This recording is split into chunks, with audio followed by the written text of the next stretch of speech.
தங்களுடைய வீடியோக்களை பார்த்தேன். தாங்களும் பிரதமர் சொல்றாரு சீஃப் மினிஸ்டர் கிட்ட, தாங்களும் ஏழை குடும்பத்திலிருந்து வருகிறேன், பசி பார்த்தேன்னு சொல்லி இருக்கிறீங்க அந்த மீட்டிங்ல. அது பார்த்த உடனே நானும் டீ வித்தேன் விஜய்ன்னு சொல்லியிருக்காரு பிரைம் மினிஸ்டர். 2 பேரும் பேனா அருகே இருந்த சக்திகாந்த் தாஸ் என்று சொல்லக்கூடிய பிரதமருடைய தலைமை செயலாளர், அதாவது அவர் தான் principal secretary to prime minister. அவர் Tamil Nadu cadre IAS officer, reserve வங்கியினுடைய கவர்னராக இருந்தவர், பொருளாதாரம் படித்தவர், விஷயம் தெரிந்தவர், நல்ல அதிகாரி, மத்திய அரசாங்கத்தில் நிதி செயலாளராக இருந்தவர். அவர் என்கிட்ட சொன்னது அதுதான். ஆக மொத்தம் மத்திய அரசாங்கத்துல விஜயம் ஒரு தடபுட கலட்ட பண்ணி விட்டு போயிட்டாரு. 100க்கு ஒரு 90 மார்க் நம்ம கொடுத்துடலாம் அவருடைய விஜயத்தை பற்றி.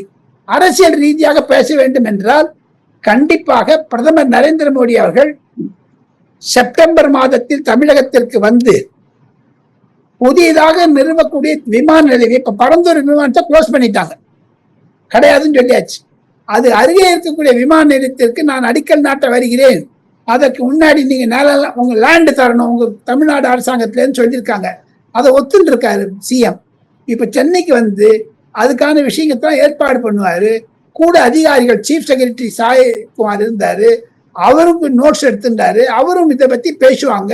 கண்டிப்பாக அடுத்த மந்திரி சபை கூட்டத்தில் தமிழகத்தினுடைய குறிக்கோள்களை 4 பக்கத்தில் வைத்தாரே முதலமைச்சர் அந்த நிதி ஆயோக் கூட்டத்தில், அதையெல்லாம் இம்ப்ளிமெண்டேஷன் நிலை நிறுவதற்கான ஒரு ஆயத்தங்களை மத்திய அரசாங்கமும் சரி மாநில அரசாங்கமும் சரி அதிகாரிகள் லெவல்ல அதை கன்ஃபார்ம் பண்ணதற்கான ஆயத்தங்களை மேற்கொள்ளுவார்கள்.